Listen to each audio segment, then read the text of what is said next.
A very important question I often get is this misconception that FUE, there's no scar,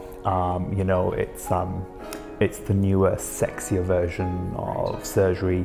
And I think a lot of this has actually been, romanticized by, the whole let's go abroad and let's go and do 16,000 grafts in 30 minutes. And there's a huge marketing machine behind the FUE movement. It's not that FUE is bad in any way, but you're totally right. It's exploded in popularity over the last decade or so by a lot of clinics overseas.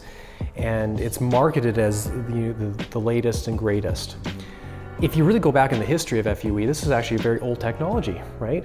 Old punch grafting, from back in the day was really the same technique, although the punch size has shrunk considerably in recent years. So scarring is a lot better than it was back then, but it still yields scar.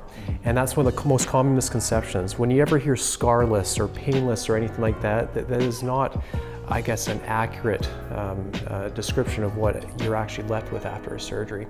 Every time you excise tissue, it will leave a scar, full stop, period.